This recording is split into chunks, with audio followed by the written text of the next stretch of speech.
जय हिंद दोस्तों। कैसे हैं? आशा करते हैं कि अच्छे होंगे और स्वस्थ होंगे। आपका मेरे YouTube channel Roots online classes में स्वागत है। और आज से पॉलिटी का सेक्शन शुरू हो रहा है। और इंडियन पॉलिटी का ये पहला लेक्चर है। इंट्रोडक्शन है कि इंडियन पॉलिटी का ये इंट्रोडक्शन है कि हम लोग क्या पढ़ेंगे। ये एक भाषा के रूप में एक एक भाषा के रूप में हम लोग क्या पढ़ेंगे, ये इंडियन पॉलिटी एक्चुअल में क्या है, हम लोग आज समझेंगे कि इंडियन पॉलिटी क्या है। तो सबसे पहले मैं बताता हूँ कि आप इस वीडियो में क्या क्या आगे जाके देखेंगे या पढ़ेंगे। सबसे पहले राजनीतिक विज्ञान और राज व्यवस्था में क्या अंतर होता है। दूसरा, राजनीतिक विज्ञान का एक भाषा के रूप में उदय कैसे हुआ। तीसरा, भारतीय राज व्यवस्था क्या होता है। चौथा, संविधान किसे कहते हैं। पांचवा, संविधान कितने प्रकार के होते हैं। अब हम लोग आते हैं अपने सॉरी पहले प्रश्न पे कि राजनीतिक विज्ञान और राज व्यवस्था में क्या अंतर होता है। तो सबसे पहले समझिए कि हम लोग जितने भी प्रतियोगी परीक्षाओं की तैयारी करते हैं, चाहे यूपीएससी हो, यूपीपीएससी हो, एमपीपीएससी हो, बीपीएससी हो या कोई भी पीसीएस हो, तो उसमें जो हमसे पूछा जाता है तो उसमें हमसे पॉलिटिकल साइंस नहीं पूछा जाता है, हमसे इंडियन पॉलिटी पूछा जाता है। तो बहुत महत्वपूर्ण हो जाता है आपके लिए ये समझना कि इंडियन पॉलिटी क्या है, यानी भारतीय राज व्यवस्था क्या है, और राजनीतिक विज्ञान क्या है। तो इस दोनों में अंतर समझना आपको बहुत महत्वपूर्ण हो जाता है। जैसे आप जो पहला क्वेश्चन है कि राजनीतिक विज्ञान और राज व्यवस्था में क्या अंतर होता है, तो राजनीतिक विज्ञान एक भाषा है। राजनीतिक विज्ञान के अंदर हम लोग राजनीतिक दर्शन पढ़ेंगे, कूटनीति पढ़ेंगे, उसके बाद राजनीतिक इतिहास होता है और कई चीज़ें आती है जो हम लोग राजनीतिक विज्ञान में पढ़ते हैं। लेकिन हम लोग राज व्यवस्था में क्या पढ़ते हैं, तो मैं आगे बताऊंगा कि राज व्यवस्था में हम लोग क्या पढ़ते हैं। तो राजनीतिक विज्ञान का एक भाषा के रूप में उदय कैसे हुआ। अब आपको समझना पड़ेगा ना कि राजनीतिक विज्ञान क्या है और राज व्यवस्था क्या है। जब आप दोनों को समझ लेंगे तो आप दोनों में अंतर भी समझ लेंगे। तो राजनीतिक विज्ञान का एक भाषा के रूप में उदय कैसे हुआ, ये समझना बहुत महत्वपूर्ण है कि राजनीतिक विज्ञान का भाषा के रूप में उदय कैसे हुआ। कैसे राजनीतिक विज्ञान, देखिए किसी भी भाषा का कैसे उदय हुआ होगा जरा सोच के देखिए। सबसे पहले तो दिमाग में कुछ सोच आया होगा, कुछ सोचे होंगे कि ऐसा होगा। मान के चलिए ज्योग्राफी का बात करते हैं। शुरुआती समय में सोचा गया कि पृथ्वी केंद्र में है और सूर्य इसकी चारों ओर परिक्रमा करता है। तो बाद में ये चीजें प्रूफ नहीं हुई तो ये थ्योरी अनसक्सेस हो गई। उसी तरह से किसी भी विज्ञान को सोचने का या किसी भी भाषा को सोचने का सबसे पहले हम लोग सोचते हैं, तो जो सोचते हैं उसको दर्शन कहते हैं, वो दर्शन कहते हैं। और अगर वो विज्ञान से संबंधित चीज है तो उसका प्रूफ हो जाएगा, और अगर वो कला से संबंधित चीजें हैं तो वो व्यवहारिक रूप से देखा जाएगा कि वो प्रयोग में है कि नहीं है। तो राजनीतिक विज्ञान का जो उदय होगा तो वो कैसे होगा, ये किसी भी भाषा का उदय कैसे होगा, तो किसी भी भाषा का उदय दर्शन से होता है। किसी भी भाषा का उदय कैसे होगा, तो दर्शन से होगा। तो आखिर तब फिर राजनीतिक विज्ञान विज्ञान का उदय कैसे होगा, तो राजनीतिक दर्शन से होगा।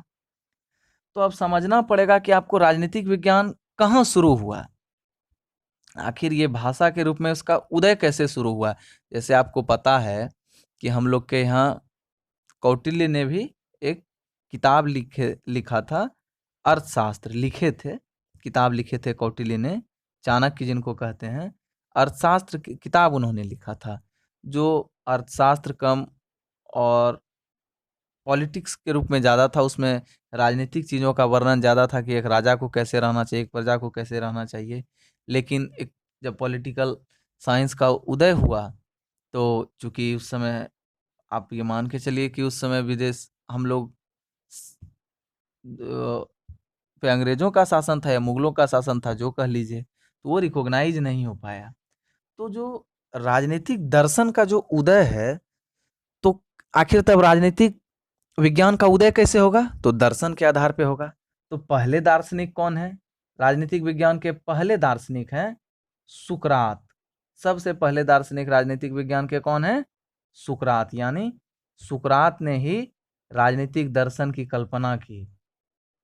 और सुकरात यूनान के थे, ग्रीस के, जो अभी ग्रीस यूरोप में पड़ता है, यूरोप में थोड़ा पड़ता है, और अभी उसकी अर्थव्यवस्था अच्छी नहीं है। तो जो पहले फिलोसफर हुए सुकरात हुए। तो अब सौभाग्य की बात कहिए, दुर्भाग्य की बात कहिए, कि सुकरात ने कोई किताब नहीं लिखा। यानी वो ठीक है, वहाँ के राजा को, वहाँ की सत्ता को, वहाँ के शासन को चलाने का तो काम किए, मतलब अपने सुझाव से चलाने का तो काम किए, वहाँ के राजा को अपने सुझाव देके, लेकिन उनका कोई किताब वो नहीं लिखे। लेकिन उनके शिष्य थे जिनका नाम है प्लेटो, जिनका नाम है प्लेटो। जो पॉलिटिकल साइंस के स्टूडेंट होंगे समझ रहे होंगे कि प्लेटो की कितनी महत्ता है। तो प्लेटो ने किताब लिखा रिपब्लिक बुक, और एक एजुकेशनल इंस्टीट्यूशन भी खोले थे जिनको द एकेडमी कहा गया, उस पर बाद में आते हैं। इन्होंने, प्लेटो ने कौन सा किताब लिखा? The Republic book. देखिए, जब आप मेरा वीडियो देख रहे हैं तो आप एक किताब और पेन लेके बैठिए, क्योंकि मैं ज़्यादातर बात को मैं बोलता हूँ, उसको आपको लिखना पड़ेगा, कुछ फैक्चुअल भी मिलेगा। ये क्वेश्चन ये सीधे आप पूछ दिया जाता है कि रिपब्लिक बुक के लेखक कौन है? तो कौन है?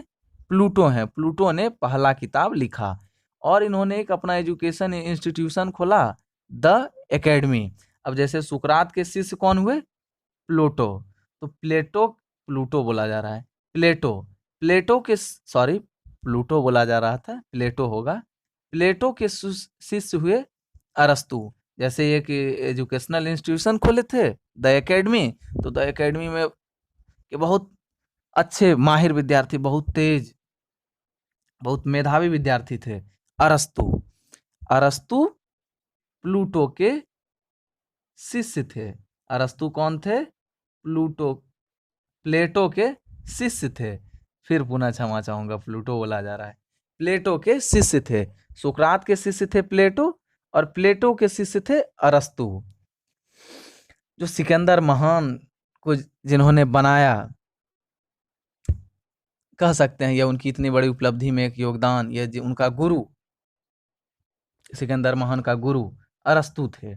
और अरस्तु एक किताब लिखते हैं जिनका नाम है पॉलिटिक्स, जिस बुक का नाम है पॉलिटिक्स। और ये किताब ही राजनीतिक विज्ञान का आधार बना, राजनीतिक विज्ञान के उदय का आधार बना। और अरस्तु को राजनीतिक विज्ञान का पिता कहा जाता है। राजनीतिक विज्ञान का पिता अरस्तु को कहा जाता है। अब एक बार क्रम समझ लीजिए, ये कई बार पूछा जाता है कि सुकरात के शिष्य कौन थे? प्लेटो। प्लेटो के शिष्य कौन थे? अरस्तु। अरस्तु के शिष्य कौन थे? सिकंदर महान। इस क्रम को, और सबसे बड़ा बात कि ये सब कहाँ के थे? यूनान के थे, ग्रीस के थे। अब हम लोग आते हैं कि भारतीय राज व्यवस्था क्या है। अब तो मैंने आपको ये समझा दिया कि राजनीतिक विज्ञान क्या है, अब तो आपको पॉलिटी समझाना है, तभी आप दोनों में अंतर स्पष्ट कर पाएंगे। तो देखिए, राज व्यवस्था किसको कहते हैं? राज व्यवस्था में जो सबसे महत्वपूर्ण है वो राज है। राज व्यवस्था में जो ये राज्य लिखा हुआ है, या राज्य लिखा हुआ है, सबसे महत्वपूर्ण होता है राज्य। कि राज क्या है ये समझिए, फिर आप भारतीय समझ जाइएगा। भारतीय कहने का मतलब कि इंडियन टेरिटरी में एप्लीकेबल होगा। राज्य कहने का मतलब कि राज्य किसको कहेंगे? तो मोंटेविडियो कन्वोकेशन हुआ था 1933 में उरुग्वे में। इन्हीं चीज़ों को परिभाषित करने के लिए, या ये तय करने के लिए कि आखिर राज्य क्या करेगी, उसकी क्या ड्यूटी, क्या राइट होंगे, ये भी एक बात था। तो राज्य के मुख्यतः 4 भाग होते हैं। इसमें सबसे पहले राज्य होने के लिए भूभाग होना चाहिए, जनसंख्या होनी चाहिए, सरकार होनी चाहिए, और संप्रभुता होनी चाहिए। क्या क्या होनी चाहिए? भूभाग, जनसंख्या, सरकार और संप्रभुता होना चाहिए। अब इन सब में सबसे महत्वपूर्ण है संप्रभुता। अब आप कहेंगे ऐसा क्यों, कि संप्रभुता क्यों सबसे महत्वपूर्ण है, भूभाग क्यों नहीं महत्वपूर्ण है? अब आपको हम बताते हैं। आप जरा सोचिए, क्या आजादी के पहले भारत एक राज्य था? जब हम लोग 1947 में आजाद हुए तो उसके पहले क्या भारत एक राज्य था? आप कहेंगे बिल्कुल राज्य था, कैसे नहीं राज्य था? तो हम कहेंगे कि नहीं, राज्य नहीं था। जो मॉन्टेविडियो कन्वोकेशन कहती है उसके आधार पे ये राज्य नहीं था, क्योंकि भूभाग तो था, जनसंख्या तो था, सरकार भी थी, लेकिन संप्रभुता नहीं थी। अब आप कहिएगा संप्रभुता मतलब क्या होता है? संप्रभुता मतलब होता है निर्णय लेने की स्वतंत्रता, यानी आंतरिक और बाहरी निर्णय लेने की स्वतंत्रता हम लोगों की नहीं थी।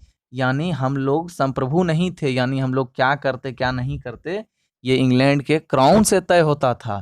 क्राउन के नीचे पार्लियामेंट थी, पार्लियामेंट के पीछे बड़ी थी, उस बड़ी से यहाँ वायसराय थे और वायसराय हम लोग के देश को चलाते थे। तो हम लोग संप्रभु नहीं थे। यानी राज्य में सबसे महत्वपूर्ण जो कारक हैं, जो राज्य के सबसे महत्वपूर्ण कारक हैं, उसको संप्रभुता कहते हैं।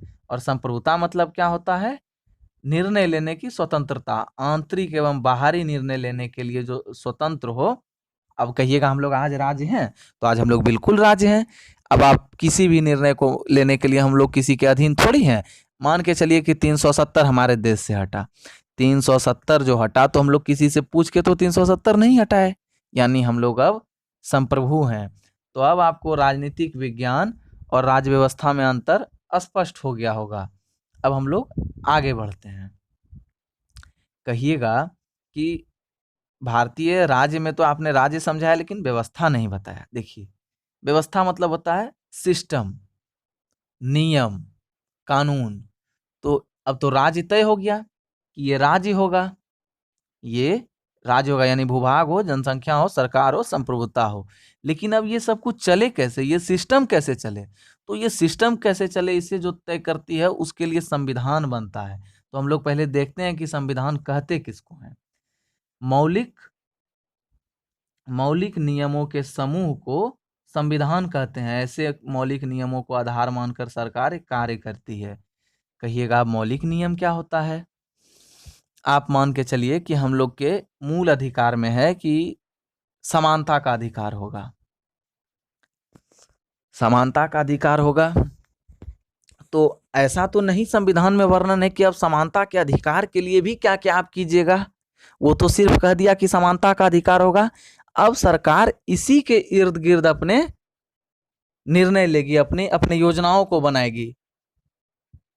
बात समझ रहे हैं कि मौलिक नियम किसको कहेंगे? यानी मौलिक नियमों के समूह को संविधान कहते हैं। तो अब मौलिक नियम किसको कहेंगे? तो मौलिक नियम कहेंगे वे नियम जिसके आधार पे सरकार काम करती है, देश काम कर चलता है। ठीक। और आपको पता होगा कि सरकार जो पूरी की पूरी होती है वो 3 भाग में बढ़ जाती है। किस किस भाग में? एग्जीक्यूटिव, लेजिस्लेटिव और जुडिशियरी। कार्यपालिका, न्यायपालिका और लेजिस्लेटिव यानी विधायी। ठीक। तो एग्जीक्यूटिव का क्या काम होता है? जो एग्जीक्यूट करती है, यानी जो कार्य को करती है। और लेजिस्लेटिव का काम होता है लेजिस्लेशन करना, नियम बनाना, कानून बनाना।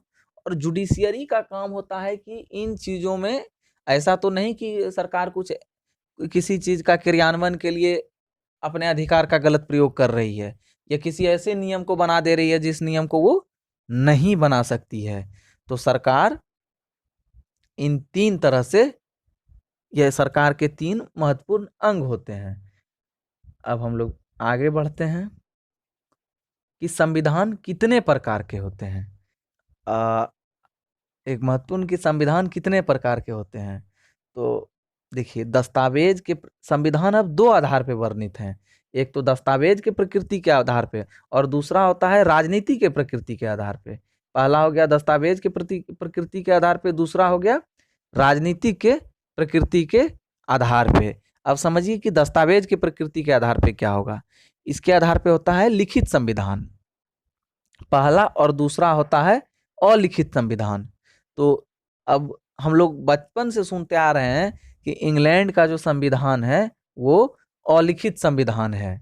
आप देखिए जो अलिखित संविधान है, अलिखित में भी संविधान लिखा हुआ है, अलिखित में भी संविधान लिखा हुआ है। इसका मतलब कॉन्स्टिट्यूशन वहां भी है, वहां भी संविधान है। सिर्फ अलिखित कहने का क्या मतलब है, मैं आपको ये बता देता हूं। देखिए, लिखित संविधान कहने का मतलब होता है, या लिखित संविधान का मतलब होता है कि सारे नियम कानून को एकदम एक तरीके से सिलसिलेवार ढंग से एक जगह व्यवस्थित कर दिया जाए। जैसे भारतीय संविधान में एकक भाग बनाए गए हैं, एकक क्रम से अनुच्छेद बनाए गए हैं, और उन सबको सीरियली या उन सबको क्रमवार ढंग से सजाया गया है, और एक पुस्तक बना दिया गया जिसको हम लोग कॉन्स्टिट्यूशन कहते हैं। जिसको हम लोग ऐसे ऐसे कॉन्स्टिट्यूशन को लिखित कॉन्स्टिट्यूशन कहते हैं, यानी रिटन कॉन्स्टिट्यूशन कहते हैं, या लिखित संविधान कहते हैं। अब अलिखित संविधान क्या है? तो लिखित दुनिया का पहला लिखित संविधान अमेरिका का था, और दुनिया का सबसे बड़ा लिखित संविधान हम लोग का है, भारत का है। अलिखित संविधान, अलिखित संविधान वैसा संविधान जो कि संविधान तो है लेकिन कहीं एक जगह लिखा हुआ नहीं है। जैसे मान के चलिए, अगर लिबर्टी से संबंधित है तो लिबर्टी से संबंधित यानी स्वतंत्रता से संबंधित सारे बात अलग लिखा हुआ है। सरकार कैसे चुनी जाएगी, इस बात को अलग तरीके से लिखा गया है। समझ रहे हैं ना? अलिखित कहने का सिर्फ इतना मतलब है कि सिलसिलेवार ढंग से एक जगह क्रमबद्ध सजाया नहीं गया है। और अलिखित संविधान किन किन देशों में है, मैं आपको नाम बोल रहा हूँ, एकदम से आप लिख लीजिए एग्जाम में। अब इंग्लैंड तो पूछा ही नहीं जाएगा, अगर पूछा जाएगा, यह पिछले को एक एग्जाम में मुझे याद नहीं आ रहा है, उसमें पूछा गया था और ऑप्शन में कनाडा था, तो कनाडा होगा। मैं बता देता हूँ, कनाडा, इजराइल, न्यूजीलैंड, सऊदी अरब। नाम तो बहुत हैं लेकिन ये आपको महत्वपूर्ण नाम है, इन नामों को आप जरूर याद कर लीजिए, क्योंकि कनाडा से भारत के पता है कि वहाँ कितने पंजाबी हैं, इजराइल से भारत के अच्छे संबंध रहते हैं, सऊदी अरब से भी अच्छे, और न्यूजीलैंड से भी। तो इन देशों का नाम संभावित रूप से लिखाया गया है आपको, क्योंकि लोकप्रिय भी देश हैं, ये भी एक कारण है कि इन देशों का नाम आपको लिखाया गया है। और लिखित संविधान है इन सारे देश के, इंग्लैंड सहित। तो लिखित संविधान समझ गए, अलिखित संविधान समझ गए। अब राजनीति के प्रकृति के आधार पर हम लोग समझते हैं कि कितने तरह का संविधान होता है। तो एकात्मक संविधान होता है और संघीय संविधान होता है। अब आप कहिएगा एकात्मक संविधान क्या होता है? तो ये एक बहुत बड़ा सेशन हो जाएगा, और मैं अगले वीडियो में या उसके आगे अगले वीडियो में मैं आपको एकात्मक संविधान और संघीय संविधान मैं आपको बताऊंगा। जब मैं सरकार बताऊंगा तो सरकार पढ़ाते समय बताते समय ये बताऊंगा कि एकात्मक संविधान मतलब संघीय संविधान क्या होगा, और संघीय संविधान अभी मैं आपको ब्रीफ में बता देता हूँ। एकात्मक मतलब होती है केंद्रित, एक जगह, सेंट्रलाइज जिसको कहते हैं। जैसे आप मान के चलिए वैसी सरकारें जहां के केंद्र में सारा शक्ति निहित है, जैसे इंग्लैंड हो गया, फ्रांस हो गया। ऐसा क्यों? एक कारण ये भी है कि ये देश छोटा है, ये अपने राज्यों को कोई शक्ति नहीं देती है, और सारा शक्ति इनका निहित है सिर्फ और सिर्फ केंद्र में। और एक है संघीय संविधान। संघीय संविधान मतलब होता है विकेंद्रीकरण, शक्ति का विकेंद्रीकरण। वैसा संविधान जहां की शक्ति का बंटवारा किया गया हो। अगर भारत में आते हैं तो ये विकेंद्रीकरण, और एक सामान्यतः जो संघीय व्यवस्था होता है उसमें केंद्र सरकार और राज्य सरकार होता है। लेकिन 24 अप्रैल 1993 में 73वें संविधान संशोधन के तहत पंचायती राज व्यवस्था को लागू किया गया। तो ये एक स्थानीय, आप सदन कह सकते हैं या स्थानीय निकाय कह सकते हैं। तो संघीय व्यवस्था भारत की और विकेंद्रीकृत है, यानी केंद्र, राज्य और पंचायती। अब आप कहिएगा कि यानी त्रिस्तरीय सरकार है। अब आप कहिएगा कि तब तो भारत संघीय संविधान है। नहीं, भारत संघीय संविधान नहीं है। जब हम आप लोग को पढ़ाएंगे तो तब उस समय बताएंगे कि भारत एकात्मक है या संघीय है। ठीक, भारत एकात्मक और संघीय के बीच का है। अर्ध एकात्मक और अर्ध संघीय है। मैं उस समय इसको डिटेल से बताऊंगा, लेकिन एकात्मक मतलब अभी इतना ब्रीफ में समझ लीजिए कि वैसा एकात्मक संविधान, एकात्मक कहने का मतलब जहां सिर्फ एक स्तर की सरकार होगी और सारा शक्ति एक ही में निहित होगा, और संघीय संविधान जहां की राज्य और केंद्र स्तर पर बिल्कुल बाइफरकेट किया होगा। ठीक, मैंने एकदम एकदम एक कहिए कि एकदम सीधी लाइन खींच दी होगी कि नहीं, उस तरफ के इतने नियमों के इतने नियम आपके केंद्र के लिए हैं, ये आपके राज्य के हैं। जैसे मैं आपको बताता हूँ, अमेरिका, अमेरिका संघीय संविधान है, और आप इस बात की प्रकाष्ठा इस बात से समझ सकते हैं कि वहाँ दोहरी नागरिकता है, यानी देश की नागरिकता एक, फिर राज्य की नागरिकता दूसरी। मतलब आप समझिए कि कितना स्वायत्ता है राज्य को भी और केंद्र को भी। मतलब मान के चलिए कि अमेरिका में तो फिर तो दो देश हो गया। अगर एक ही देश में दो नागरिकता आपको मिल रहा है, फिर तो आप दो देश में रह रहे हैं, इसका मतलब है। ये तो खैर मजाक की बात है, लेकिन यही कि संघीय व्यवस्था अमेरिका में है और भी देशों में, लेकिन महत्वपूर्ण रूप से अमेरिका में हो गया, और एकात्मक संविधान ब्रिटेन में है और फ्रांस में है। ठीक, मैं आशा करता हूँ कि आपको ये वीडियो बहुत अच्छा लगा होगा, और अगर अच्छा लगे तो लाइक कर दीजिए, और अगर चैनल को सब्सक्राइब नहीं किए हैं तो सब्सक्राइब कर लीजिए। और इसके बाद जो अगला टॉपिक हम आपको पढ़ाने जाएंगे, वो पढ़ाने जाएंगे कि आपको ये दिखाएंगे कि संविधान का कैसे विकास हुआ है, संविधान कैसे कैसे बना है। संविधान खैर तो 2 वर्ष 11 महीने में बना ही है, वो जो एक समय स्पेसिफिक टाइम है, लेकिन उसके पूरे विकास को, द डेवलपमेंट ऑफ कॉन्स्टिट्यूशन जिसको कहिए, एक यात्रा तय करके वहां तक संविधान आई थी।